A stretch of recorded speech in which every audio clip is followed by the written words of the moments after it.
Welcome to the Where's the Finish podcast. We are three runners talking to our friends, sharing stories about running, training, life, and asking the essential question, where's the finish? WTF. The Where's the Finish podcast. I'm Joe. I'm Kevin. And I'm Shae. Tonight we have, this one's going to be fun, y'all, because it's right up my creek. This person knows history better than I do, and I know history pretty good. Welcome, Mandee Hall. Hello. Hey, Mandy. Welcome. We've been sitting here chit-chatting before we even started recording because I was intrigued by your background, Mandee, not just your running, but your educational background and your work history. And, this is the first time we've actually got to meet in person. But, you had so many cool things that we talked about online. I'm like, man, this is awesome. We got to bring this to the podcast so we can talk about it. Again, this running. So we talk about running. We're running adjacent type stuff, and hopefully we'll get into that some. But that's how I feel as an athlete. It's running adjacent. Yeah, running adjacent. And we hopefully get into running. Mostly bathroom talk usually. I was going to say running adjacent content like eating. Nutrition. Yeah, whatever. Yeah. Changing socks. Yep. But you are an ultra runner. Yeah. So No. Wait. So No, I am. I dug into your ultra sign up page and looked at all your races on there. You've got some good races on there, by the way. So I want to talk about some of those. But tell us a little bit about your athletic background. How did you get into? Or have you always been an athlete? What's going on with you in your athletic background? So I would say probably my whole life I've been somewhat of an athlete, whether it was soccer or I actually played baseball. Always, outdoor stuff. But I didn't start running until I was 30. Oh, so the cops were chasing you, and that's when you had to get away from them. Yeah, so I was running back in the day, but I did do some track in junior high, but I didn't really get into running until I was 30, and it was my brother who inspired me to. So where'd you grow up at? I grew up in Southwest Florida, south of Sarasota County, in a little town called Northport. Well, it's a very large town. Yeah, it's a big town now. Big town now. Yeah, Ocala was a little town when I was a kid too. Yeah. It's weird how things change over time. Sure, yeah. Yeah, everyone thinks that their town has grown. It's I don't know if the populations everywhere have really significantly increased. I don't know if they have or not. I'm pretty sure the town I grew up in has shrunk. But everyone goes to their town and says, this town is so much bigger than it was when I was a kid. I remember when that place was a whatever, You hear that all the time from people just going back, reminiscing about their hometowns. Ocala was a tiny town. And I think maybe populations just move around. If they're shrinking up from out in Iowa where you're growing up at, then I don't know. Maybe they just moved to Florida with you. They all just moved to Florida. Everybody's moving to Florida. Apparently, Kevin got a message. Yep. From somebody who knew. I got a message, so everybody knows that I moved to Florida in 2015. So the guy that bought my house was actually the contractor who I had hired to paint my house. So he bought it, and I didn't even list it with a real estate agent. Ironically enough, he is now moving to Ocala. Or is he looking for you to sell him another house? I told him I could ask my ex-wife to see if he wanted to buy her house. He just has to paint it first. He might have to paint it first. It was very funny. It was very funny. Wait, why does he have to paint it? Because I hired him to be the painter for the first house. Oh, okay, okay. It's very funny. So how did you discover running then, if it was way in life? You said your brother was involved in that process a little bit? Yeah. So he had moved up to Gainesville to do his a degree at UF, and he got into running, and I had like a slight weird accident happen where my lung just collapsed. Oh, man. I had a spontaneous pneumothorax when I was 30, and Did they figure out why? No, still just random. Yeah, it was just a random thing. What did it feel like? Oh, it was very painful because it happened in the middle of the night. I was coughing, and I woke up, and I felt something just like, I don't know, like it just felt like a muscle really tweaked in my left side, and I was like, oh, I must have coughed really hard, and So 5 days later, the pain never went away. So you were in pain for 5 days. 5 days. I had like a heating pad, and I was like, wow, this muscle is just terrible. So I finally went to see the doctor, and she listened to my lung and everything. She says, everything sounds fine, and But you were only breathing through one lung. exactly. And Could you notice your breath, like breathing differently? Like you couldn't take a big breath? I couldn't, but I thought it was just a muscle, right? So she sent me over to get an X-ray, and after that, my mom and I went over to Walgreens or something, and they call and they're like, where are you at? And I was like, why? And they're like, well, wherever you are, you just need to sit down and call 911. Oh, my. And my lung was flat. It was flat. And, So, okay, then here's the thing. Like any doctor, every time you go to your doctor for a checkup, you do the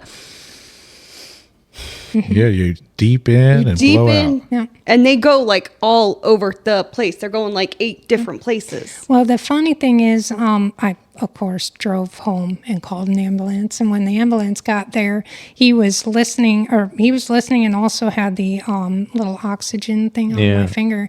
It was at a 97. Huh. Yeah, So- it was like the weirdest. You're built for ultra running. I guess so. You just have like one strong. My O2 would have been like 7. You know what? I have sleep apnea, and whenever I was sleeping at night, my blood oxygen dropped to like 79 once. That's horrible, Joe. Yeah. That's scary. Yeah. It is. Yeah. Yeah. Dangerous. I Your don't have blood any fun oxygen was stories. fine, but you still had a collapsed lung. Yeah, so we got to the emergency room, and the emergency room doctor, came in, and he's like, well, I'm sorry, but we're going to have to put a chest tube in you. And he says, I can't give you anything because we don't know what caused. He says it's going to hurt. And I said, can you do me a favor? Can we do one more x-ray and make sure whoever read the x-ray did it right? I've got really good Yeah. insurance, please. And so they did another x-ray, and sure enough, it was flat. And Wow. he came back and he's like, I'm sorry, but we got to do this. You know, So- Shae, I used to get this pain right here in my rib cage, and I would get short breath sometimes. Maybe you should blow into my mouth real hard to make sure you're just I got a better idea, Joe. I got a can of Fix It Flat in the trunk. just blow it up, man. Just suck right on that sucker, bud. I'm looking for mouth to mouth, Kevin. I don't have it. God dang it. I already tried earlier. You told me no. I saw it. This is true. This is true. I mean, I just can't An imagine attempt was made. one of those lungs being flat. It sounds painful. So then what is the chest tube? Is it going down your throat? Is it going... Oh. It's like where They they, poke a stab hole. you. they literally poke a hole in yeah. you. So it's the third. It's the third rib down, or the third down from the clavicle. right here. Yep. Yeah. It's crazy. It hurt. It hurt so bad. Just I stab thought, it in there. So they gave you nothing for it. No, but right after he gave me morphine, he says, right after we get the tube in, I'll take care of you. I was like, Woof. okay. But 10 days later in the hospital, I finally got to go home. And, it's funny, things like that happen that make you step back and really start seeing what's going on around you and what you need to do. And, it really made me, realize there's a lot of things in life because, when they're telling you that you don't know what's wrong with you, your lung is taking so long to heal that you have a 60% chance of this happening again. They don't know if or when it will happen again. And I mean, all this stuff goes through your head. My daughter's 6 years old. I was stuck in the hospital. I couldn't even go to her open house for school. And, it was really depressing.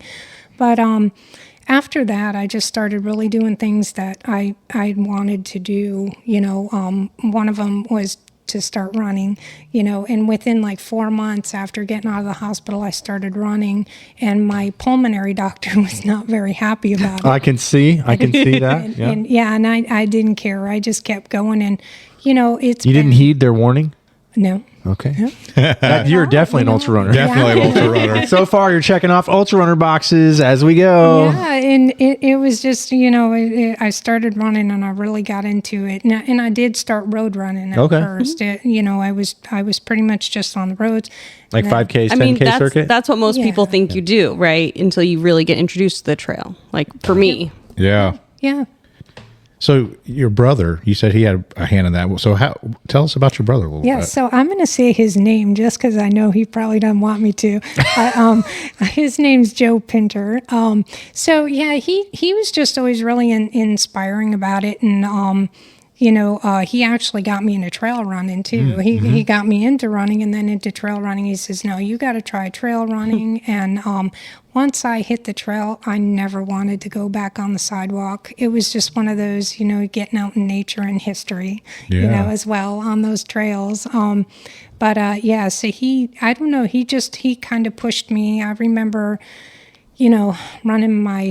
doing the first few months of running, your knees, it felt like they were bone on bone, and you have all these things in your minds going, you're not made for this, and you just got to keep going and push through the pain, and before you know it, the pain goes away. It goes away. Yeah. Right? It's a miracle. It's funny, people ask all the time, and I've had this because I talk to people about running that don't run. They're like, isn't that hard on your knees? It's one of the first questions they ask. I'm like, I had more knee and hip and joint pain before I was a runner. Yeah, it hurts now, but it's only when I run 30, 40, 50 miles. It's going to hurt for anyone at that point probably. But, I don't hurt day to day anymore like I used to hurt all the time. And so, yeah, it's not bad. It's actually your body's made to move. It's designed to move. And it's our inactivity that makes our joints go bad. Motion is lotion. Heck yeah. True. But yeah, I normally run like 5 to 6 days a week, and do a lot of back-to-backs, and knock on wood, I've never had any serious injuries or any knee injury, nothing. Oh, that's great. So yeah, I've been fortunate. You've been lucky. Yeah, I've had all of the injuries and then some. Yeah. So from like junior high until 30, what were you doing? Athletic, anything? I always worked out. Lifted weights, things like that. I was definitely a walker. I love to walk. I could walk 4 to 10 miles a day, That's good. That'll help for sure. Yeah. And, it's good base building. yeah. So I always did something. I always made sure, I just kept in shape my whole life. That's excellent. Yeah. Yeah, you mentioned something to me earlier about using running while you were going through school to kind of help you get through school. Absolutely. So it's funny how that happened. So, I start running, and then I decided I did my AA degree way back when I first had my daughter, and I always wanted to go back and do something more, do archaeology, or I even thought about medical doctor, but so I'm trying to think how long I decided to, after a couple years of running, I decided I wanted, well, it was more than a couple years, but I wanted to go back and get my bachelor's degree. So I started back home and back at the college that I got my AA degree at. So I started, and I was kind of like, they didn't offer a whole lot, so I was just taking some classes, getting back into the swing of things. And then I came across the archaeology program in the anthropology department at UNF, and I read up on it, and they were doing a lot of, Native American studies and Spanish cultural contact in Jacksonville. So I applied and I got accepted, and, through your degrees. So I did my bachelor's there and I did my master's there. And, running made me see that, everything has a finish line. Like you're going through all this pain. Wait a We ask this question a lot. Where's Can you the tell finish? us where is the finish? So, Yeah, if it's got a We're finish still line, looking we for haven't it. found it. well, okay. So it has a multiple finish I lines. see. That Let me finish correct line just myself. keeps moving. Oh my goodness. So yeah, you're not kidding. And when you're going through college and 12 years of it, it keeps moving. You go through a class, and you I did go college through- once, hated it. You go through classes, finals, so I think running kind of had me, it was like a foundation. It grounded me into seeing that, the pain doesn't last forever, and and you reach that finish line and you finish it, and you make sure you finish things. It was just this. So you decided later in life to change career fields. That sounds like. What was you doing before? I mean, when you were having a family and stuff. I mean, were you just raising your kid? I mean, what was you doing? At 17, I didn't finish high school either. So at 17, I went to beauty school. And Beauty school dropout. Exactly. So I did that, and I worked in the salons for like 13 years, but I only did nails. Okay. Yeah. Can you look at my feet? No, I'm just kidding. No pedicures. Pedicures okay. are off the table. All right. So anyways, let's see. So I did that. I managed a store in the mall, one of our local malls, for a little while. But there was always that thing that I wanted to go back to college. I wanted paid days off. I wanted benefits. I wanted to do something that I really, really loved to do. So that's what got me. Gotcha. So you chose an academic field though, because it's like, there's, is it that you wanted to go into this new field, this place that you want to do this type of work, or is it that you enjoyed studying? I mean, some people, aren't in academic fields. I work with a lot of doctors, so they never really stop doctoring. They go into school. It's called practice. Yeah, it's kind of why they call it practice. But you have to have those degrees in order to do that work. And so it sounds like you didn't just pick I'm going to go to school for business and then go start this business thing. You kind of picked an academic field, and you even probably work at the university, right? I do. Yeah. I'm at the University of Florida, but I chose academia because of the research that I love doing research. I love putting puzzles together. Anytime you excavate a site and you use the artifacts to tell a story, and that's I think why most archaeologists, So was you become was you a history buff before? Like, did you read a lot and study a lot, even on your own before that? Yes, I always loved history. I was always World War been- II history. Yes. Oh, yeah, World War II. Yeah, if you're a middle-aged guy. Okay. Yeah, if you're a middle-aged guy, barbecue, World Yeah, War II history. that's it. Yeah, okay. And ultra running. No, ultra running. Those are your options. Male hobbies. Pick one, or all three if you're an overachiever. I love history too. I don't love school. Like, I love to study, and but in a formal academic You don't like way. the structure, Joe. Yeah, You don't want I don't. tested. Yeah, right. I don't like the structure. Joe, of, you unstructured swine. Well, I actually went back. I wanted to go back to school and get a law degree for a long I can time. see you doing that. But it's just hard to, like you said, you spent 12 years working on that degree, right? And that's a big commitment. It's something like, I just don't want to spend that much time doing that. Yeah. I'd have to be retired, and that would be the thing that I would do, just go to school because I wanted to go to school. And I just don't love that type of structure. I love to study. I like to be hands-on. I like to Yeah, but you do like to things. do what you like to do, though, right? Yeah, Like, yeah. in school makes you do things you don't want to do. No, I mean, it depends on what you're doing. When I was going to school, it was family that pulled me away from it, the time commitment, responsibility. But in college, I was studying the thing that I liked, so it wasn't like it was hard for me because I enjoyed the class. I became friends with my professors, and it was like I was always an older student because I went later in life. Yeah.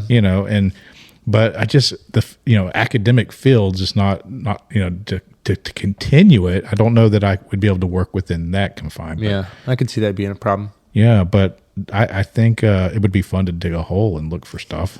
Okay, so tell us a little bit about that. So you have a degree in well, I have a degree in anthropology. anthropology. Okay. Which is a four-field. You have linguistic anthropology, bioanthropology, and then you have cultural anthropology and archaeology. Oh, wow. Yeah, There's a so bunch there's- of different subsets of each. So I guess I get confused with cultural anthropology and archaeology. Right. Well, a lot of people do, but cultural anthropologists, they do ethnographies. They study living communities. Oh, okay. Oh, okay. See, that makes So, sense. Yeah. But So that would be the guy in, do you guys remember, what was that? The guy found the tribe in yeah. Africa. But a living community The could be Shell a Make It community. Moo? Could be a community that this- maybe. You remember that, right? The show Make It Move, that Yeah, movie? yes, that movie. That guy was a cultural anthropologist. Interesting. Yes. Yeah, but couldn't a community like that be hundreds of years old though? Even then, I mean, so you. That's what my daughter wants to do. By the way, true. Oh, I mean- Krippendorf's Tribe. That was the movie. Yeah. Okay. Yeah. my daughter's going to school for that. So she's For going, cultural yeah, anthropology? yep. So she wants to do that. She's going to UCF though. She's going to start there in the fall. Yeah, I have actually an old family friend of my wife's was the dean of anthropology at where your daughter's going to Oh, school. UCF? UCF. Nice. He's retired about 15 years ago, I think. That's wild. But he was over the program Huh. there. Yeah. Cool. So, but I do, my master's is in U.S. history. Oh, sweet. Oh, so you definitely do like the Civil War stuff. I love Revolutionary, Civil, World War II. Was it What just do you think about the movie Hamilton? What did you think about Hamilton the musical? What are I your did thoughts? not see that. You haven't seen Hamilton? I am not a This movie- doesn't sound like it'd be historically accurate. It is. I don't know. They rapped a lot back then. So Oh, see, I'm not a movie person, so. So we just actually had our friend Bree on the podcast not a couple weeks ago. Yep. And her, she's in the land management field, and we talked a lot about, we got kind of get into history with her. We was talking about things, and we talked about, you probably know about this, but we were talking about Marshall Swamp and the Marshall Plantation. So that's a plantation that was in this area, and there's a lot of Civil War history around that, because there was a black company that came down and freed the slaves from that plantation. And as they were escaping, I think they were hunted back down again up the Ocklawaha River. But that's just right down the road from here. Is the remains of that plantation is here.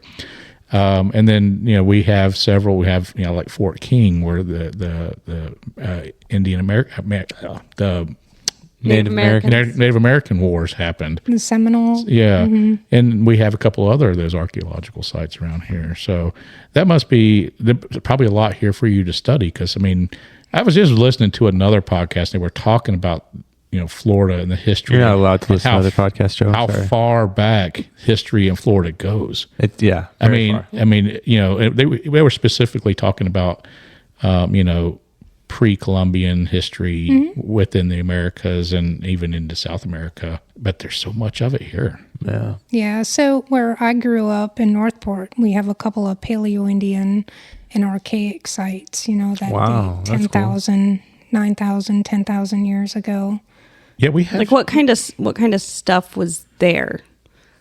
Well, Like it just full civilization kind of things? no. So people were, mainly nomadic back then. Oh, okay. So, Oh, okay. yeah. But there was artifacts found in the Just- springs. oh, okay. Yeah. Okay. But were they always nomadic though? Really? Because we have shell middens, which is just these big discarded piles of shell from where people would collect the shellfish and eat them, right? Yeah. We've got shell middens right here in the Ocala area that are huge, massive. It must have took hundreds of years to At build least these. Explain what a shell midden is. So it's just exactly what I said. It's just a big Shell pile mountain. of discarded shellfish, Garbage. Yeah. and you can find them along near the springs and the rivers and the creeks and places where people would gather. Have you seen Baseline Landfill? It's our modern day midden. Yeah. Well, there's some really big ones over near Silver Glen. Oh, really? Yeah, there's some really big ones over there near Silver Glen, and along the Lake George area, Salt Springs Run. There's a handful of big ones that go down that run going to Lake George. And I'm assuming you've seen some of these places. And I have. But yeah, so, people, they moved, but they stayed too. It wasn't, but definitely in the Paleo-Indian, there were hunting camps and things like Yeah. that. But I believe in that Silver Glen and that, I believe they're a more archaic period. what would tell us what the archaic period would be versus the Paleo period? Much earlier. Paleo is much earlier. Paleo period can date back to like 12,000 years. And the archaic period, I believe, starts around 4,500 BC and goes on until... Long time. Long time. Yeah, it goes on a while. And then, so we, in archaeology, our periods are separated. We have a chronological dates for certain periods. So how would you date sites? I mean, how would you know that something is 12,000 years old? Right. Well, there's a lot of dating methods. There's the C14 dating. Yeah, I've heard of that one. There's relative dating, which looks at Like known. stratigraphy. Yeah. Like if you're digging, not stratigraphy, but in relation. Yeah. Yeah. Yeah. Just old stuff. So, Right. I'm trying to explain it. I'm just having a hard time. That's all right. well, the reason why I'm asking was because 12,000 years. That's a long time ago. Do we know that people have occupied parts of Florida that far back? Oh yeah, you find Clovis points and all sorts of artifacts that tell us people were here, that speak to the history. That's fascinating. Because I picture Florida and I see these like videos and maps of stuff showing the coastline moving, right? And I think about like the ridges that go through here. Like we got what do they call it? Wells Ridge. No, it's not Wells. South of Orlando area. First word sounds like It's Wells. Wells. Anyway, Lake Wales. Lake Wells Ridge. Lake Wales Ridge. Is that what they call that? I don't know. I just made it up. So anyway, but there's There is a ridge where Yeah. it's the highest points in Florida. That Yeah. was the only original landmass in Florida that's untouched. Yeah. And there is like plants and fauna and flora that are there that are nowhere else in Florida. Yeah, I see these maps. I So- see these water lines. Lake Wales Wells Ridge, sometimes referred to as the Mid-Florida Ridge, is a sand ridge running for about 100 miles south to north in central Florida. Yeah. Clearly viewable from satellite, the white sands of the ridge are located in Highlands County, Polk County, and also extend north into Osceola, Orange, and Lake Yeah, counties. but the real high points and The highest point is Sugarloaf Mountain. And it used to be the beach. That used to be where sand all dunes. of Florida was. so anyway, I just imagine the water moving up and down as the topography changes and these people moving around because they had to have. To find fresh water. Yeah, I could see that. Yeah. So back to the relative dating. What I meant by that was if you're digging and you find, say, a specific type, Like, hey, you have a good this- idea yeah. that this Because you have other comparators for it. 500 BC or Yeah. 500 AD. Yeah. I mean, Joe, you've seen Curse of Oak Island, right? I know that you have. Oh, I've watched Curse of Oak So- Island. Don't so- miss an episode. I know. He's asking him, even though they've talked about it at least 4 times on the pod. But everyone else wasn't Sure, here sure, during the sure, sure, conversation. Sure. So, it's like when they find like a cross or something like that they think is for the Knights Templar, they're taking that information based off of historical data that they've Yeah, but Okay, found I got a better elsewhere. comparison. Exactly. Y'all know when you're looking at a picture and you see that old Pepsi logo? Yeah. And you're like, oh, that's a Pepsi can from the 90s. yeah, but see, we're talking. Relative dating. You are absolutely right. So they do Yes. that with cemetery tombstones as well because they change over years and Yeah. sometimes you see them loop back. And But I see, like but we you know, do- the difference between that Curse Oak Island though is that's a span of 200, 300, 400 years. Yes. It's not the span of 10, 15,000 years. There's a big difference, and But then what you got to think too is our technology nowadays moves so fast. Like our everything moves Yeah. so fast. And so like, you got a dinosaur computer from 15, 20 years ago versus there, like they may have the same carving methods for something for like 100 plus years, right? Yeah. Like, Look at Shae, you're on it.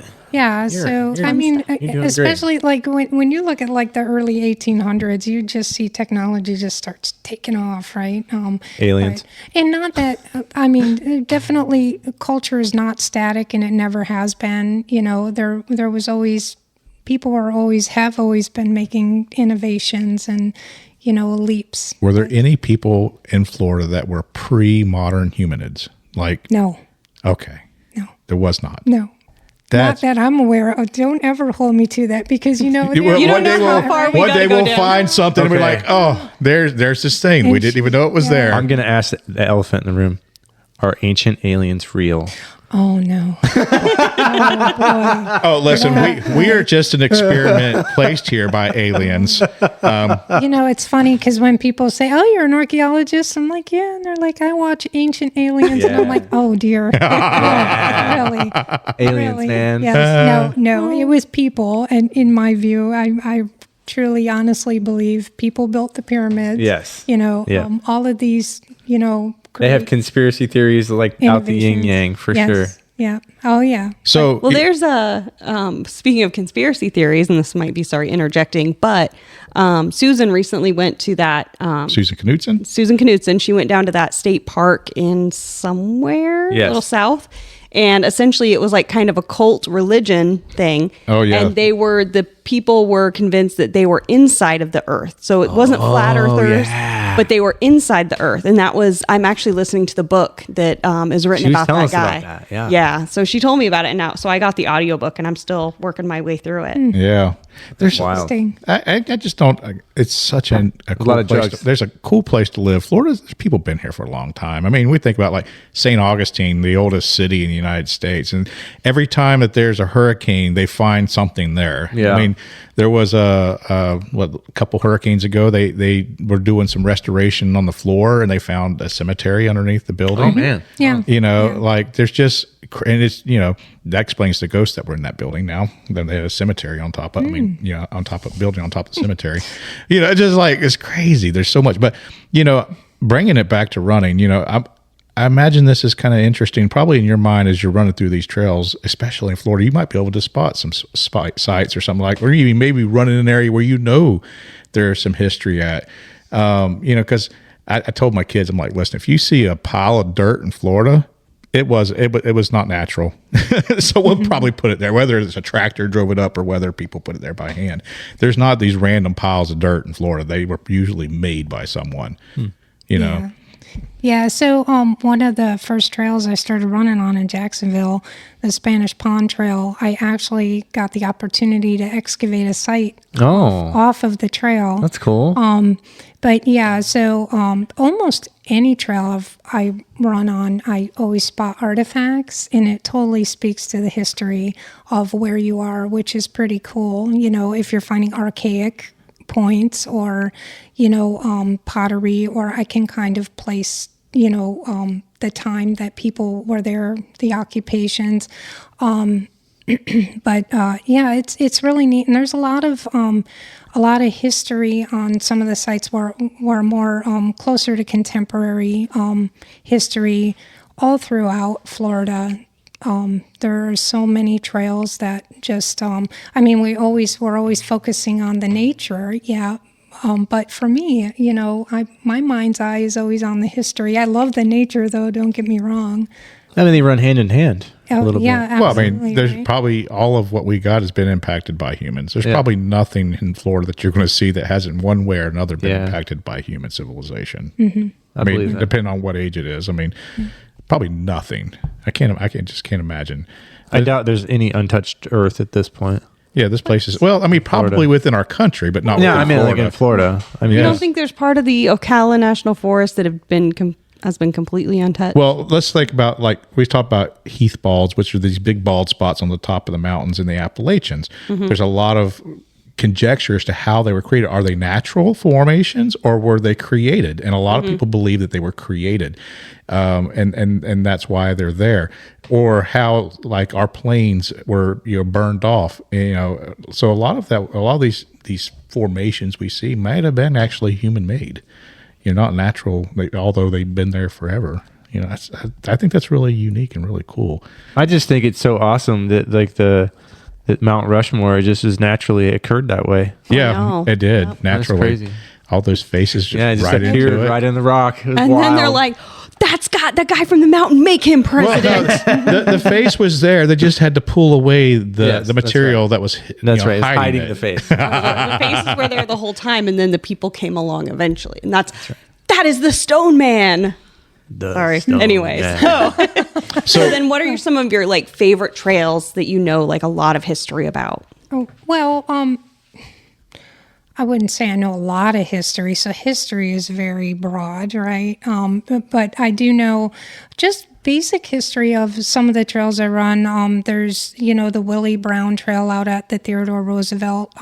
So Willie Brown, he, there's his cabin ruins, and it's a pretty. Where is this at? Out there? No, I don't know where it's out at. at Spanish Pond. It's in Jacksonville. It's across from the Fort Caroline Memorial. They have a park there, and it has his the cabin footings and everything out there. But he was like pretty much like he owned a ton of property from what I understand, and he was like a backwoods kind of guy, and he really preserved the property, and he donated it. I think, don't hold me to that, to the state, and they created this park, and so throughout this park, you have a lot of midden. And it's funny because it's on the St. John's Bluff, and the estuary's several feet down below, and I just, as I'm running and I see all these shell midden, and I think, wow, people were actually bringing all this shell up, for food way back, 1,000 years ago, because I know that the site that I worked on out there dated to about 1200 AD. Wow. And so people were out there moving the shell. They were utilizing like natural sand mounds out there. So back to Willie Brown, and all these trails connect. That's the really cool thing is, literally you're going through time. He has his family cemetery, and then there's these weird things you come across out we love out on weird the stuff. trails, right? Yeah. Here's this headstone from a Civil War soldier. It's Confederate soldier, and it has a name on it, and I looked it up before in the past, but you come across these really, really cool things on these trails, but I guess they're all history. I'm like out at Orange Creek, not only I've run by plenty of arrowheads, things like that, but they have the Hurdy cups, and Hurdy cups are a sign of turpentining. What's a Hurdy cup? So- I had a Hurdy cup once. You had to get surgery for your Hurdy cup. Used for collecting turpentine. So turpentine was a big industry in Florida for a long time. Yeah, because of the pines. Really? Yeah, so they're just a terracotta cup, and they were attached to the trees, and they get the sap for making turpentine. It's like maple syrup, right? except with a pine tree. Yes, And you wouldn't want to eat it. No, you would not want to eat It it. is spelled Turpentine. Herty. Oh, Hurdy. I was hearing as Herdy, like owie, I'm Herdy. I got a Hurdy. Hurdy.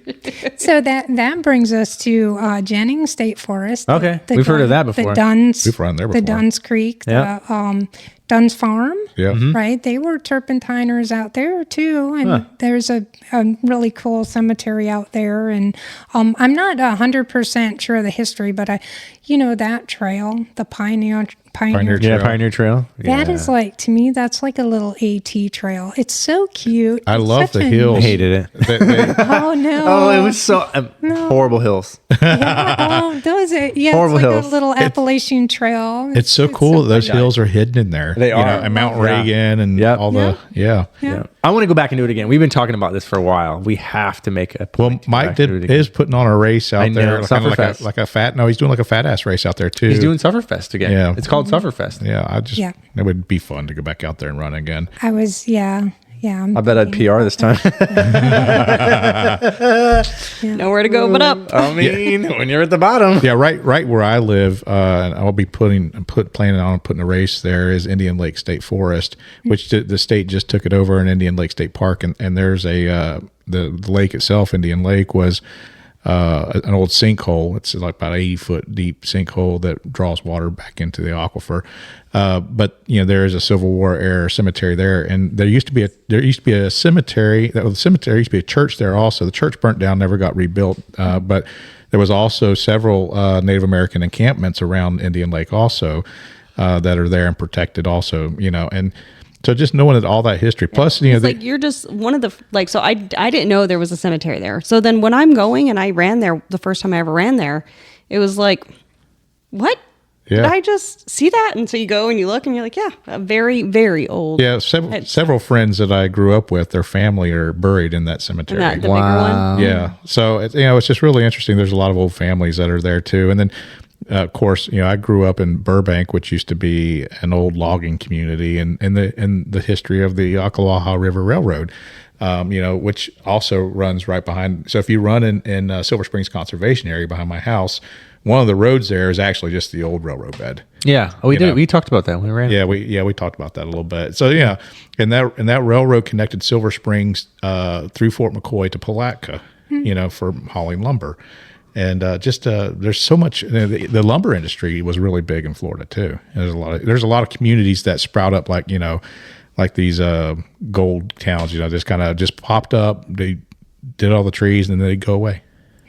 Yeah. So what history's in Jennings? Oh, well, I just know of the Dunn's family, the pioneers that came, and that's about it. I haven't really researched it a whole lot. But speaking of, the trains is the rails to trails trails that we have. We have the Hawthorne Trail, and then we have the Lake Butler Palatka. Yeah, Lake Butler Palatka is nice. Through there, Jacksonville Baldwin, really nice. Oh yeah, and so I've never been on Nature that Coast Trail, amazing. I'm going to run 100K there this weekend. St. Augustine to Palatka Trail with Lacucci Trail. Yep.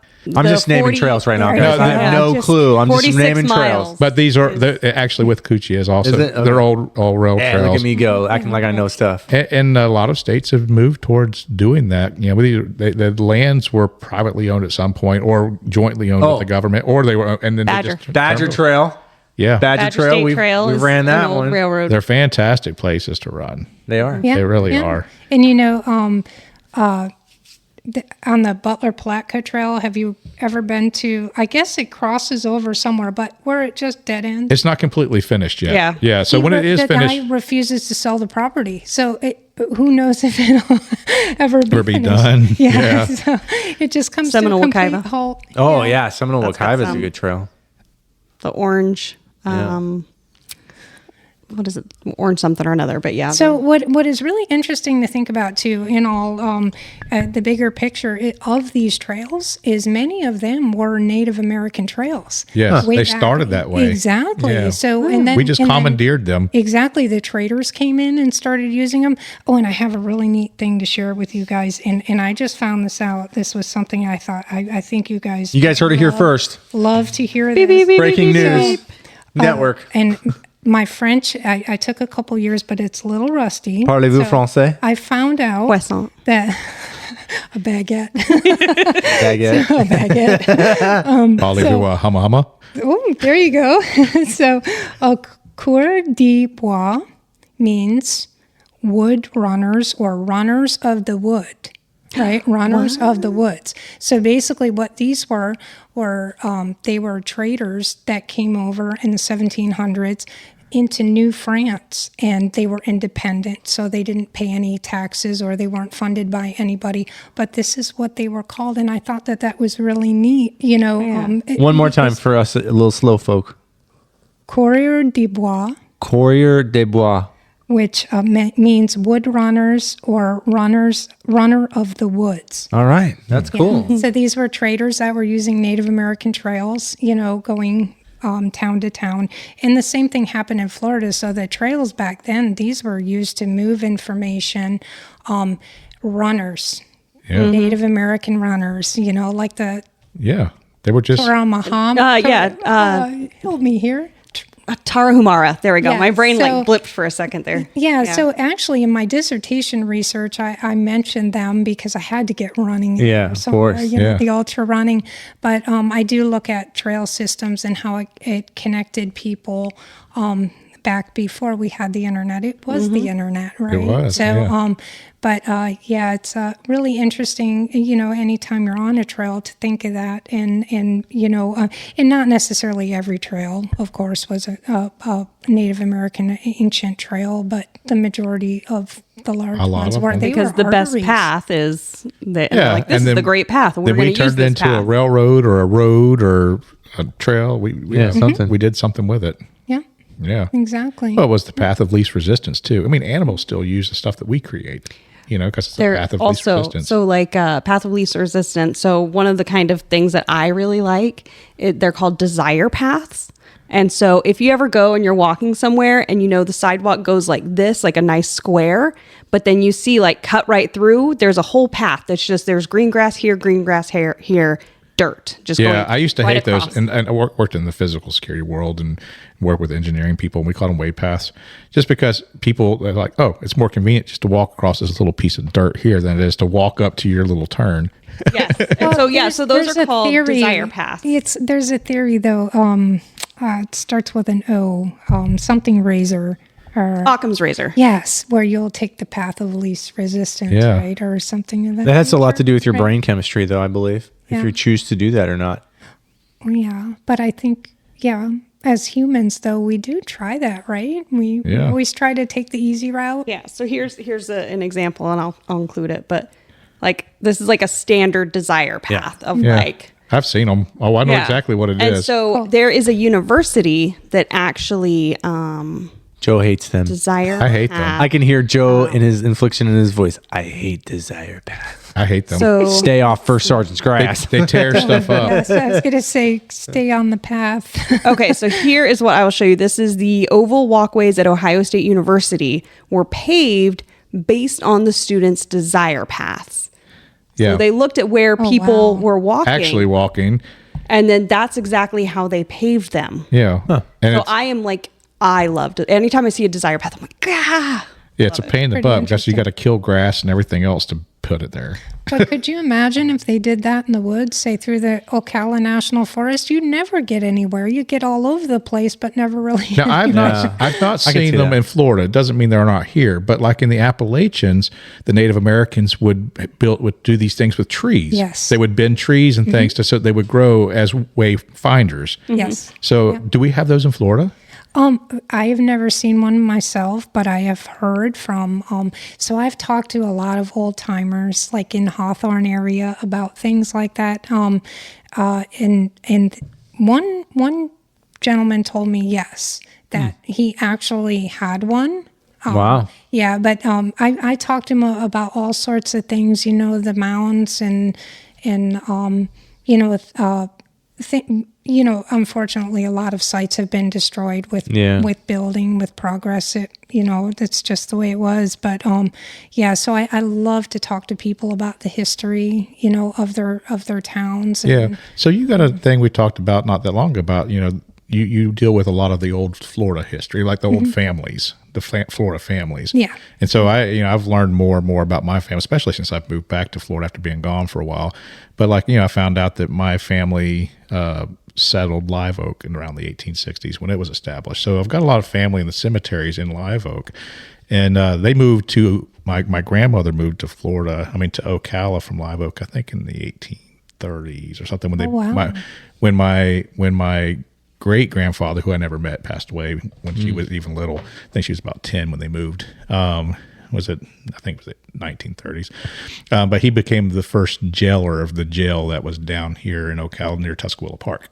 So, and so we have all these family histories, and mine's one of them. We've been around in Florida for a long time.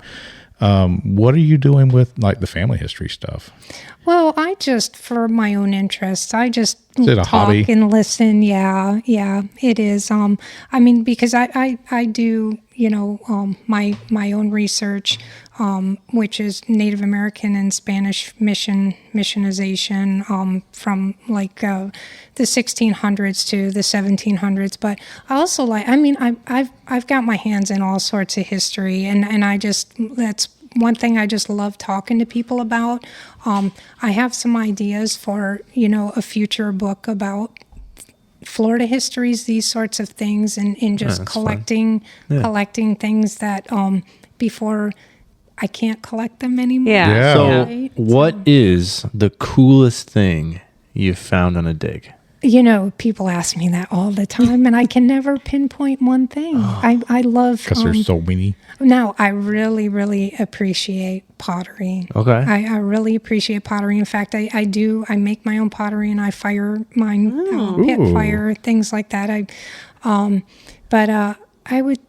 can't pinpoint. There's just a lot of You ever found like a full piece of pottery? No. Nothing. No, I was about to ask that same question. I was like, if I there's wish. ever like They've- an intact. They found some, in Salt Springs. So they had to build a new retaining wall at Salt Springs, and when they did, they put up a coffer dam and drained the area to build the footings for the new wall. When they were digging along the edge of the bank where they were going to put the new wall, they started finding. Did they find the box drains? They found artifacts in there, including pottery. Oh wow. And that was a place where people were recreating all the time. I was just, on those walls, I used to find little baby shark teeth, little tiny, little shark teeth down there.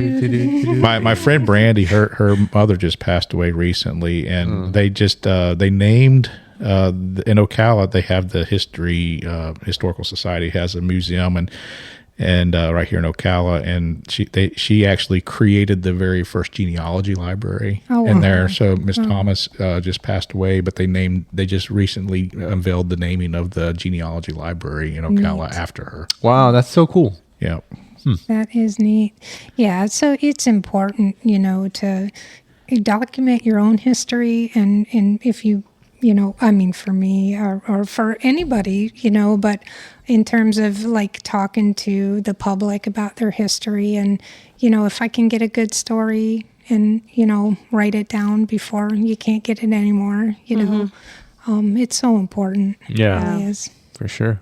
No. So how does, to kind of get back into some of your running stuff a little bit, like obviously you did some road running and you've done some kind of trails, and that kind of got you through college and into your, like, how are you incorporating like running into your career and stuff now? Like, how do you find time to do and juggle both? That's a very good question. I basically, I'm just running locally, and I sign up for races here and there. Last year I had a really bad year, and I lost a couple of people close to me.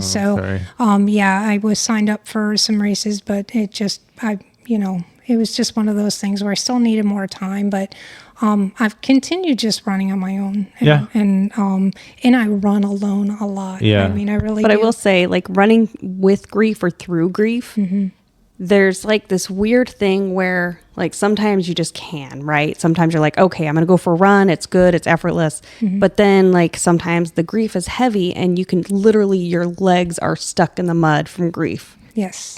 So I know that feeling. Yeah, because you're just like, running makes me feel better, and then you're out there and you're like, my body's not letting me do this. It's not doing anything. Yeah. Yeah, I was looking at your Ultra sign up page. I believe it was your Ultra sign up page. It would seem like there was some stuff in there from North Carolina. Oh yeah. You had a bunch of stuff in North Carolina that you did, and you've had some pretty big ultras you've done up that way. What have you done? Name some of them. Well, I've done that Uwari mountain run. Oh, 5 times. Yeah. 5 times. Wow. Okay. that one's a hard one. Yeah, it's a hard one. How many thousand feet is it in the? Oh goodness, I don't remember. I don't even think about it. She don't even think about the elevation. It's so many. So many feats. I don't think about it. I've done Blood Rock, just the 50K. So my sister No lives in such thing There's as just just a a 50K. my sister lives in Belmont, and Okay. I'm like, I got to go up to Belmont and Yeah. do that run. Yep. Yeah, yep. I really would like to do that. So, yeah, you need to sign up. Like, I think they open registration on November 1st at 8 a.m. And it's one of those runs where you got to sign up. Yeah, it sells out fast. pronto. Yeah. Yeah. You got to I mean, I go up there and visit, and I run around Belmont all the time. Just it's a beautiful little town, right outside of Charlotte. And but did you live in North Carolina, or did you just like to Oh go no, up there? I would go. Yeah, that's one thing that I'm lacking time for is to get out on the weekends and go. Our friend Lisa McFadden has a race coming up in October. It's a timed loop event. Yeah. I really would like to do that one. Yeah. Yeah, I think it's a 24-hour or 48-hour, something like that. So I done the Georgia Jewel. Oh. 35 miler. That was a great run. Yeah. And you know what? At the end that particular year, it was like this road that literally went straight up. It was Nice. like within the last mile. And Did you sprint it? Of Oh course. my God. Well, actually, I crawled up it. It was that, and I wasn't the only one. So, but I've done Blue Ridge Ultra. That was Nice. a great run, and that's put on by is it AR AR Georgia. Yeah, and they put together some really good runs, and offhand, What's next for you? what's next for me? I'm signed up for the Wild Florida in November. And I'm kind of open to suggestions. I've been looking at some of the sombrero. Yeah, running. those are good. Yeah, The surf was going to be a fun time. That'll be a fun one. yeah, That's because coming up. I'm ready to just get back into it, and The Sizzler's coming up too, I think. The Sombrero Sizzler. I was looking at that one, and I'm a pinch away from signing up, but I'm Pinch. thinking, All right, get out your phone. It's always logging out to sign up. It's like what, a mile and a half loop? Yeah. yeah. I mean, it is a loop, and I'd like It's to home do for you that too, 12 right? hours. So, Yeah, I mean, yeah. that's real close to where you're from, ish, that area. Yeah. Well, she lives closer to here now. Well, I know, but I'm saying Yeah. she did a lot of running in that area. Yeah. Oh yeah, Being in Jacksonville, area. from UNF, my time at UNF. But Yep. so I'm looking at, and what's the one Sombrero has in August? I believe you're already signed up for it. Oh yeah, you know what? You guys keep me straight. Sufferfest on Section 4, 5-hour race. Suffer- Ah, Fest. yes. The old Jennings Yes, State yes, Forest. the Jennings The State Pioneer Forest, yeah. Trail. It looks like your finger already slipped on that one. Yeah, You know Yeah, what, though? This is the revised Sufferfest, though. It's not like when you and I did it, Joe. Yeah, that was our first ultra. That was. Yeah. Oh, Joe tried killing me. yeah. Yeah. Yeah. He Joe- didn't die. I almost did. He was trying. I did try. Yeah. I sat in the He's- truck for like an hour. he complained about his calves. Forever. Yeah. So are you guys going to do the Sufferfest? No. Why not? Well, I don't. It's a week after Yeah. another race Yeah. that we're coming back from. Yeah. So we'll maybe have done a race, but I mean, maybe not. Maybe. Could it be recovery? Yes. Yeah, it could be. Yeah. Why are you looking at me? Why is everyone looking at me? Stop looking at me. It's a nice recovery run. Yeah. No, there's no such thing about fun recovery there. It's such a cool place. It is though. so cool. It is a It very, very beautiful It's like a trail. hidden, like who would have expected that in Florida? I mean, Joe. you just don't expect it. Joe, until there's you're so many leaves. there. At least 7. Oh, man. Every time I've been out there, out that way, I've seen pygmy rattlers on the trail. Yeah, there's a lot I've of them. seen one before. I didn't see any when I was seen- out there, but I seen also 2. wasn't paying attention. I've seen 2 out there. They're everywhere. I mean, snakes and trails in Florida Yeah, all What? goes together. No Yeah, way. I love little snaky snakes. I love snakes. little danger noodles. I love my baby snake. So, if anybody here is listening and has any ideas, Someone. I hope listening. they're here I hope listening. someone's yeah, listening. okay. If anyone here listening has any suggestions for you for races coming up anytime this year, we'll put some comments on the Sure. in the post. I mean, gate to gate is always good. Oh, gate to gate's a you're, fun one. you know, in Alachua. So yeah, speaking of San Flasco, lots of history there too. So that was actually within the San Flasco park. There was a Spanish mission, a 17th century Spanish mission called San Francisco de Potano. what? Yeah, so this is where the name San Flasco comes from. So over the decades and centuries, right? The name people started calling it San Flasco, pronouncing it like San Flasco instead of San Francisco. So that's where the name is actually. So where in the park was the old mission? I can't tell you. Yeah. Oh. Well, you realize Okay. archaeological sites are Yeah. protected. Yeah. They are And they're not listed anywhere for any of them. Yeah. And But you know. UF just got historical archaeology out there. Just got done with another field school. Oh, wow. That's Yeah. cool. So you know a But- secret. She knows lots of secrets. Oh, you Lots of know lots of secrets, but I could tell you there has been a lot of occupation throughout San Flasco. I mean, there were structures, houses out there, old houses, I believe. I mean, there's definitely the garbage pits I can see running by. Well, I know. So off of the paved trail at Santos, it's like, I don't know, 200 feet off the trail. And when, you really can't see it unless you know it's there. But there is now like a little pathway that it's an old house. And it's, got the bricks and everything. And then there's a giant tree growing out of it. Huge So it tree. is, Huge. it's amazing. Yeah. I've been out there running. I love that trail too. Yeah. I do. I really like that. You know, you trail. said trash pits. It just takes me back to my day. When I was a kid, I used to know where several of the trash pits were, you know, and we would go out and pick out old bottles and glass and things like that. And over the years, I mean, you know, tractors have been out there cutting down trees and they've driven over that stuff and destroyed a lot of it, but there's still a lot of stuff buried underneath there. My family used to do that. And I remember one that closed down about 1980, 81, 82, something like that. This thing was huge. It was probably 20 feet deep. And they just, for 50 years, they just threw their garbage in there and they would burn it, you know, and whatever didn't burn up was still there. I mean, I know exactly where it's at. So this thing's probably now, at this point, it's probably 100 years old, you know. So there's trash in there from 100 years ago. Go get your trowel and your shovel. We'll go. Let's in go. my trunk. I'll show you where some trash pits are at. You can Let's dig go dig up. through some trash.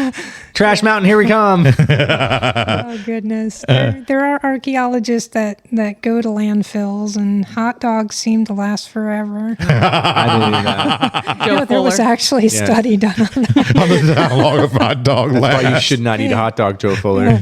Yes, no hot dogs. Note to self: no hot dogs. How long does a hot dog last? Hey, Google. How long would a hot dog be around if you buried it? It doesn't How decompose. long does a hot dog last underground? I don't know. Oh, That's my. Let's see what Google says. or in a landfill, maybe. Yeah, there was It's a just study telling me done. about their shelf life. That could be scary. Oh, okay. Here we go. Well, it's not possible to definitively say how long a hot dog would last underground without knowing the specific conditions, temperature, humidity, you go. etc. Yeah. It's likely that the hot dog would spoil. Well, yeah. Yeah. Well, we know that. Yeah. I'm not going to eat it. I just want to know how old it's going to be before it decomposes. I mean, it's like McDonald's, right? We don't eat McDonald's. Well, you know, is there plastic in hot dogs? Because plastic takes There's microplastics and forever. everything. Shoot, we got microplastics in our brain. I got macroplastics. Yes, I do too. That's funny. Wow. Well, we're definitely excited to follow your running Yeah. career and see where you go. And hopefully you get to hang out with us sometime on Yeah, some trails. that would be great. I can't wait to Love talk it. more Florida history. Yeah, I was going to say, Yeah. you have some notes. You So I got want to notes. know What what else else you got on there? What else we got on there? We got to know. Let's see. She brought a whole notebook of stuff. Yeah. Oh, just basically, back to like I mean, we've covered a lot of stuff. Just going back to the trails, and there's in Native American runners, and the reasons why they would run. I'm really, really interested in that, and that's a topic I really want to expand on, and maybe someday publish. I have a lot of ideas, and I get my best ideas while I'm running. Go figure, right? Yeah. But just basically, there's a lot of documents from traders and Spanish documents discussing the running of Native Americans, and I just find it really, really interesting. Whether they were running for spiritual reasons or to exchange gifts or exchange wives, things like that. These sorts of things happen. So that's one thing I really like to delve into. In terms just bringing us back to trail history and what they were used for. So regarding like the meditation part, well, there's that one book, Running with the Mind of Meditation. I don't know if you've read that one. Oh yeah. So it's, I believe it also discusses like the marathon monks. So it's like, have you heard of the marathon monks? Okay. No. So essentially, I'm not quite sure exactly how, fully accurate it is, but every day they would go out and they would run a marathon. Wow. And they would do that for like a year. Every day, go out and, of course, it was in mountainous areas, Himalayas, so anything like that. Probably if they're monks. I'm not quite sure if it was the Himalayas, but yeah. So there's like Running with the Mind of Meditation on how to like kind of focus your inner self, the past of everything like that, or what's the other one? There's another one that's very similar to that goes into kind of the history. Well, it's like the Tarahumara. They, were definitely running. Running was a part of their culture for persistence hunting, and that's the way a lot of us view it. And some cultural anthropologists tackled that, and it's a really good article. And for the life of me, I can't think of it. It's a very long name, but they also discussed that it wasn't just for hunting purposes; it was spiritually for social and spiritual reasons too. So that's kind of like the angle I would like to, look into research with Native American runners, here in the Southeast, and, reasons why, why they were running. And not just, it wasn't totally just because, we have vehicles now or other methods for not having to use our feet, clearly. But it's just a really interesting topic, like the Tarahumara can do, I think, and I could be wrong, but I believe I read 90 miles in 11 hours. Wow. Yes. You would have to do a lot of running to get to that level of fitness, wouldn't you? Barefoot. In Born to Run, it is discussed. Yeah. So the book Born to Run from a bajillion years ago. Yeah, all the barefoot running. Yeah. So it does discuss like how they, they were brought to Leadville, they were brought to other races, and just in their, in their sandals and everything like that, and that they did just excellent. And then there's also they have runs down there. They host them. I don't know if they've hosted them since Caballo Blanco died or not, but yeah, I'm not sure. So I think that book came out in like 2008, right? So the article I'm talking about came out maybe in 2018, 2020. But anyways, they discovered that, there's rituals, there's pre-rituals, there's rituals during the runs, there's rituals after the run. So this is a big, it's not just, for hunting, it's more, a community-based thing that's been going on. The Romans did it for sport. The Greeks did it for sport. It goes way back. Yeah. Running. Yeah. And they're talented I'm kind of thinking, people. like, when did it really fall off? Because you don't think about, like, obviously the Olympics, people ran, but like you think about, like, 1900s, people were doing the walking events, or they would do the endurance walking kind of things, like walking across the country, everything like that. But you never hear about like 1700s, 1800s of like, just. That was life and survival.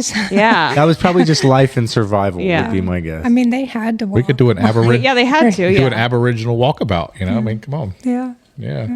What an interesting way. Listen, that's what we're designed to do. We have these legs to move, and we should move them. And obviously, we feel better when we do. Yes. So even though it sucks sometimes whenever we're doing the really hard stuff, but you always feel better afterwards. Yeah, and you heal, you accomplish, you heal everything. Well, most of us do. Why'd you look at me? It's taking longer to heal as I'm getting older. That's for sure. I'm always broken.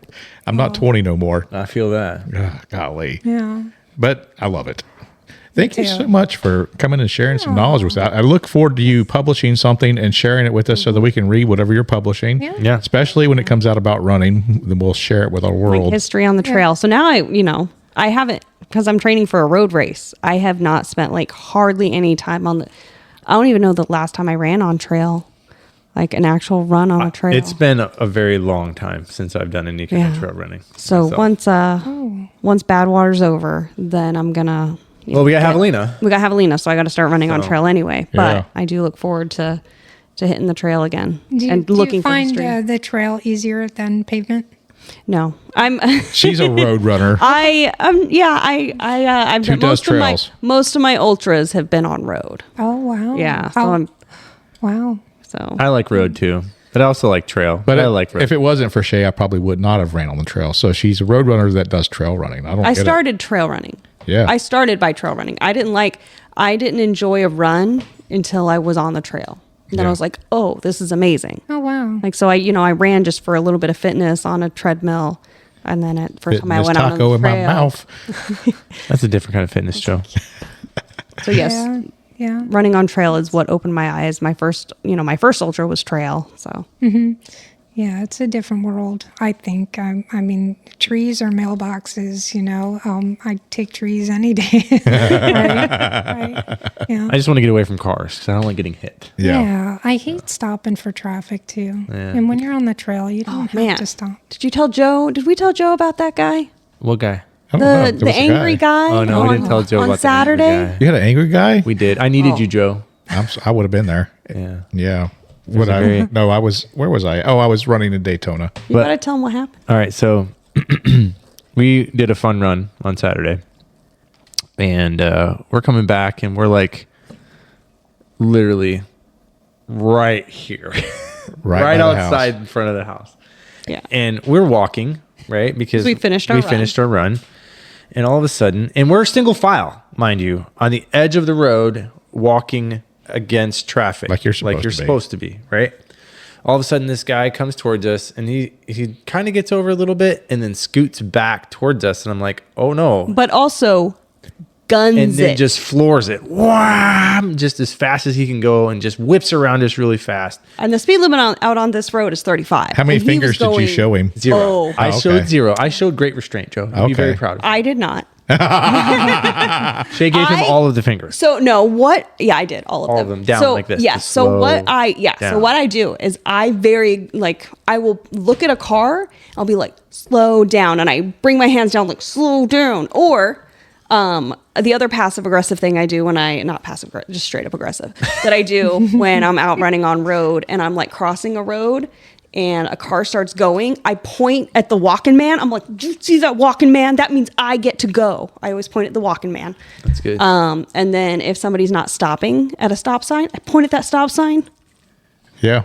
And then Anyway, so anyway, back I to the did story. my slow down motion. She did the slow down motion. She gave him 10 fingers. So we didn't think anything of it. We're like, oh, this guy was just a jerk, right? So we walk another, I don't know, maybe 10 or 15 feet. Mm-hmm. Here he comes from behind. Wow. It pulls up next to us, slams on his brakes, has hanging out the car. Why are you walking in the road? Well, where else are we supposed to walk? You want me to walk in somebody's yard? No. We're like, pedestrians have the right of way. Yeah, and it's we're like, explaining the law to him, like where we're supposed to be. And, In yelly voices. In yelly voices. I was very yelly. Yelly. But yeah, he was like, well, we need sidewalks on these back roads. I'm saying I agree. I agree. Let's go petition our county commissioner to get sidewalks. He's like, out I've here." lived here for 4 years. Bro, I've lived here for 10. This is Yeah. my road. Yeah. Has he always lived in the United States of America? I don't. Yes. I believe would say yes. I would Because, say yes I to will that. say that this community has people that a lot of transient people live in here, people that have lived from outside, that have grown up somewhere else driving. Yeah. I would say that he lived here for probably His entire life. Yeah. Would be my guess. But at the end of it, he calmed down. He did Yeah. calm, and he did apologize. Which I Really? was very He shocked. apologized? Oh, He yeah. did. He That's did apologize. unusual. He Very unusual. apologized, Very. And we fist bumped. Fist bumped. We out fist the- bumped. Wow. Like, Wow. I have And he was never, like, only fist yeah. bumping I want to do is against someone's Well, head. I had calmed down, and I was waiting I for him to was- get out of the car. I was literally waiting for him to get out of the car. Because it had been his feet on the ground, and It would not have been a his good day. face would have followed. It would not have been a good Yeah. day. But He didn't. he didn't, and he apologized, and I said, "Cool, all right, bro, have a good day." And Yeah. you made a friend?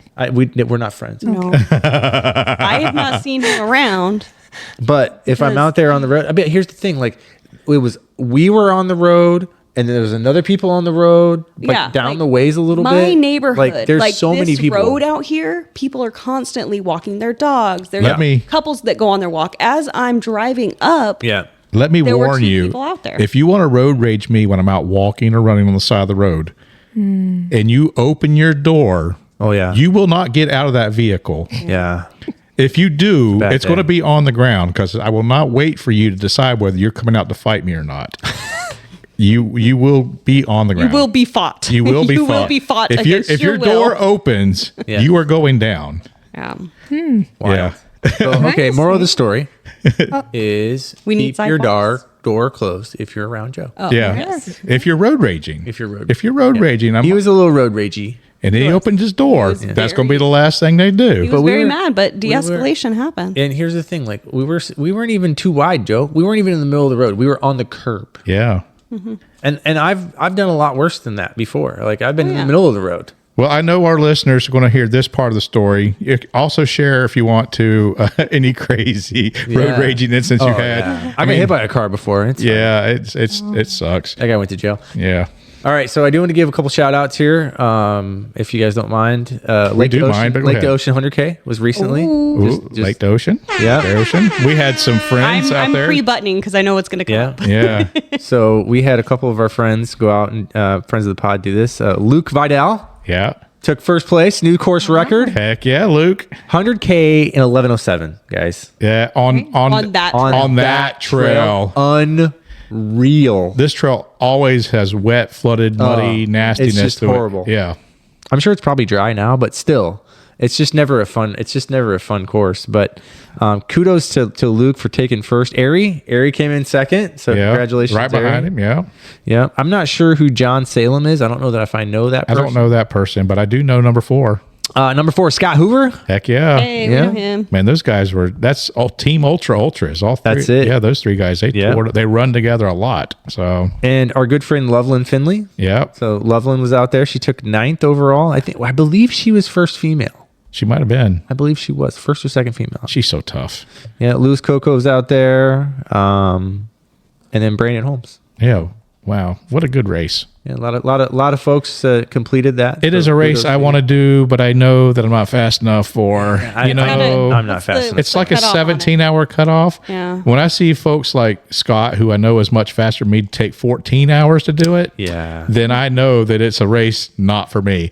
But maybe I could go out there I and was gonna see say how you could far I can go. Or you could just do it on your own. Yeah, It's open. It's public land, right? it is. Anyone can go on that trail. And if you did it on your own, you could see where the mittens are, right? What would you call them? Mittens. Mittens. Oh, okay. Not Not mittens. mittens. Mittens I was looking we for put on our gloves. hands. If you ever want to see some shell middens, I can take Shell you and show you middens. where they're at. Yeah. They're easy to spot. When you see them, you'll know what they are. Yeah. And you'll know that they've been there for a long time and they were put there by people. It's pretty cool. We've got Nice. Silver Spring State Park right down the road from here. There's a Yes. lot of shell middens in that area too. A lot of cool history around that area. There's been mammoth bones taken up from the bottom of that river. yeah. Lots of really cool stuff. Canoes. It's been a hot minute since I've kayaked up there. I need to go. In Yeah. the Go state get park there, they have the museum. Yeah, if you've ever been to the museum, it's a really cool museum. Yeah, it used to It be is just the very cool. worst little tourist trap that was Yeah. so expensive for what it was. And luckily, when the state took it over, Yeah, it looks a lot it's better. so much better now. It used to be just ugh. Not great. Yeah. The No, I the mean, attraction part is part of the history of that place, though. Yeah, like basically it was a lot True. more. They were Very trying to true. make it into Yeah. a theme park, Yeah. essentially, rather than just honoring the quiet nature aspect of it. It wasn't just Tarzan movies. Yeah. Yeah. Hey, did you guys hear that the Rhesus monkeys are at Lambridge now? Nuh-uh. Yeah, they're over There at was Lambridge. one over by Lambridge. They saw it on the trail cam. Someone took a at picture at Lambridge. Lambridge. Yep. What? Yep. Rhesus monkeys at Lambridge. Look Yeah. out, guys. Here they come. Just a couple hundred feet away from the Lambridge on the northeast side of the bridge. They may or may not have herpes. Herpes Yeah. monkeys. Herpes monkeys. Speaking of caught on camera, so It wasn't me. I haven't been running naked in a while. Not since Caliente. I have my clothes come off on the trail. Oh boy. So I like my cat food. I have cameras outside on my feral cat food to see what customers I get. Or when I'm sitting on the bench to call me out. Or yeah, I can just message you that I see you sitting on the bench in front of my house. But I was checking my cameras, and around like 2 a.m. night before last, I had 2 raccoon friends. Little and trash pandas. Little trash pandas, so they've been eating the cat food. So I know I've got to so cute, I got to though. find They something else to are. feed them because cat food's not great. They got for them. little It's people. not- They got little people hands. They got little people hands, yeah. So that's not the hands, first yeah. time they've come in, but also, I also have a camera out in my screen room so I can see the cats coming in and out of the cat door. Well, there is a video that I'm pretty sure is a raccoon exiting out of the cat door from the screen room. So I am wondering if I now have a raccoon coming into the house while I'm sleeping. You will know because they will get in here and they will get into stuff. Because they'll use Can those you little people imagine? hands. Waking up Can you and there's imagine? one eating cookies. No. You're sleeping and you open your eyes. And it's on your It's like chest. staring in your face and you think it's a cat. And then I pet it and it's all And it's weird, like- coarse fur. Like, It'd be That's so so they're nice. big They might though. smell a little too. oh, yeah. I can't wait. This is gonna be great. So yeah. What are you gonna name him? I mean, he lives here now. I know. I gotta name him. What if a skunk comes in? Well, so I have seen a possum.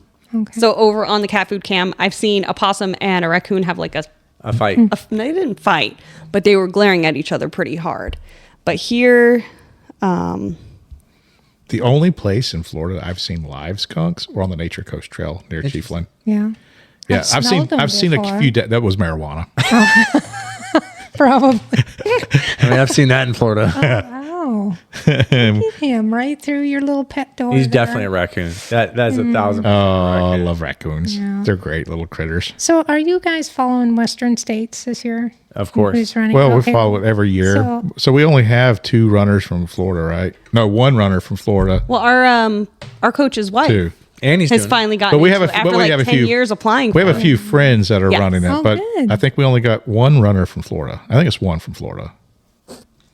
Oh, I'm not sure.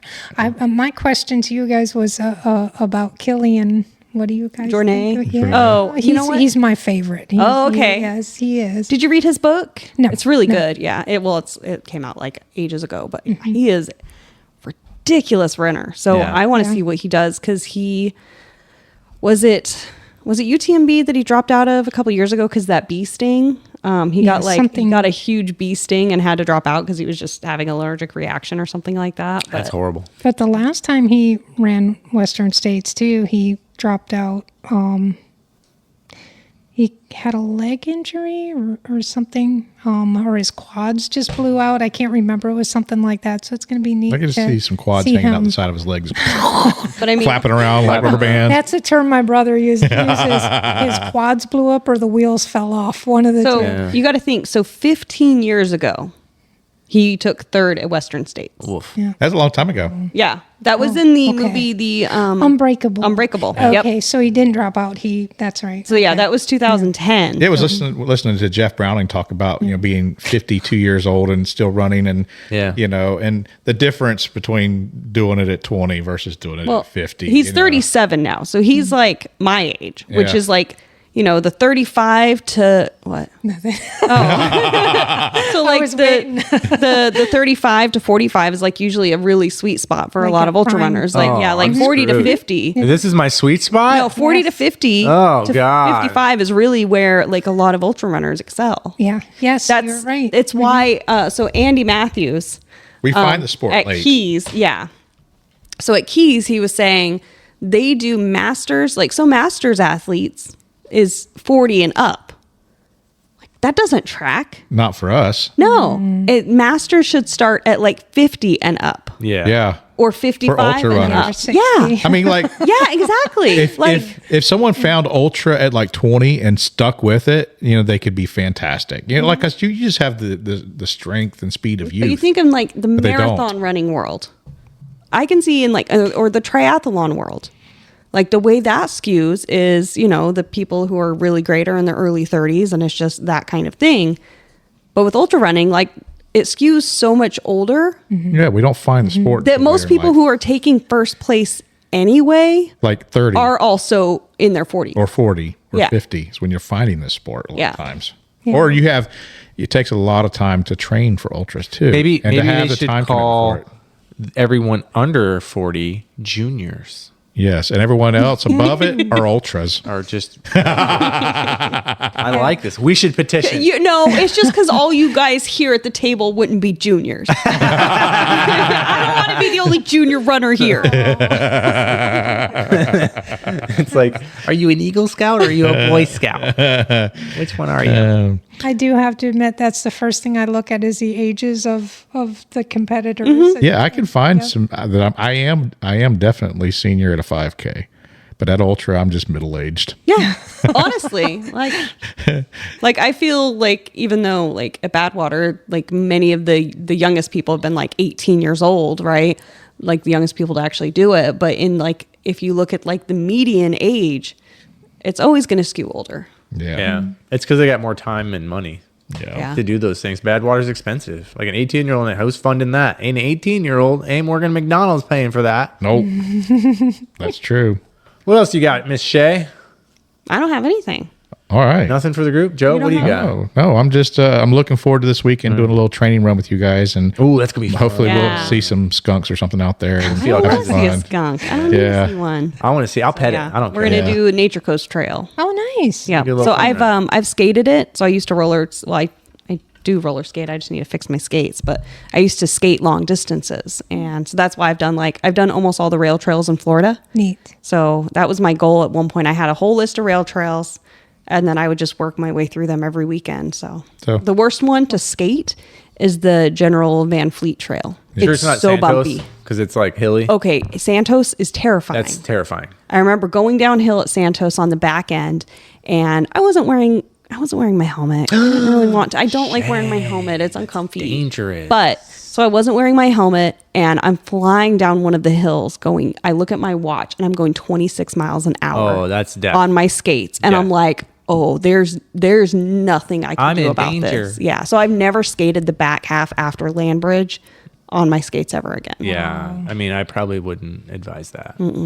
I did the Don't Panic 42K Oh, you did, this yeah. weekend. Yeah. How was that? And that was fun. It was really cool. We ran to see James Mathis out there. Yeah. And I think he did like 18 miles. That's something amazing. Like that. You know, James has, been recovering from battling cancer for a while. And to see him out there getting it like he was. And That's awesome. we just had a lot of fun seeing a lot of folks. And it's like a big shoe expo. I was going to ask you about that. They had like 8, I think, different vendors out there demoing shoes. Plus, they had other vendors out there. So it was just like an expo, running expo too. So Cool. How many pairs of shoes did you try? I tried 3, I think. What was your favorite? Probably the ones you came in. Yeah, yeah. I would have tried every single one. I right now I'm leaning away from New Balance and into Brooks. So Brooks is my go-to shoe right now. So I did demo a pair of Brooks that I liked. The Ghost. I did do the Max or whatever? No, I've got the Ghost Max, but I like the Ghost. It's a pretty good shoe. I ran in the Ghost for years, and then they got narrow. So I switched over to Hoka, and I've been in Hoka since. Yeah, I can't run Hoka. I'm not a Hoka hoe. I just I I used have to like be 6 pairs in my closet. I'm so actually, Joe, because my doctor told me I had to do this max cushion thing, but I think I kind of figured something out with my feet here, and I think I got a little secret sauce. I'm not gonna speak it to existence, but I put some Mount Coast shoes on, and they were doing okay. I've tried some other pairs of shoes, and I'm like, I met the Mount Coast salesperson. Oh, you did? Nice. about a week or two ago. Cool. Yeah, he sells a lot of other stuff too, but Mount Coast is one of his products that he was in one of the shoe stores, and Sweet. that was pretty cool. Is that coming local? That'd be great. I don't know. All right. I don't know. All right, man. Wait, what was the secret sauce? It's just The shoe. thing. Changing them up. It's a thing with my foot. that I Yeah. do. You have a card. Are you I gonna do. I have a card. I'm going to do this card thing. Okay. I've been holding this card thing for a while. Do the card thing. All right. So this is a card game. And Okay. we're just going to ask. It's called Did It Really Happen? The mini game of mythical tales. This is the way he suckers me into a game because he knows I because don't you don't like to play games. games. So this is love basically trivia. a true or false question. So I'm going to ask the question, and then I'm going to go around the room, and I want to know if you think it's true or false. Okay. All right. True or false? Before Romans went into battle, they would consult sacred chickens to see if the gods were on their side. Just because it sounds out there, I'm going to say true. All right, Shae, what do you think? I'm going to say false. Joe? I'm going to say false. It is actually true. Of course, the historian gets it. Well, there's more to the answer here. Okay. It's more than just true. It says true. If the chickens ate food, it was going to be a good day for battle. There you go. The chickens ate food. I mean, every day's a good day to battle. Wow. Way to go, way to It's go, like if Roman. the sun shines on my you know what, then it's a good day to battle. Too funny.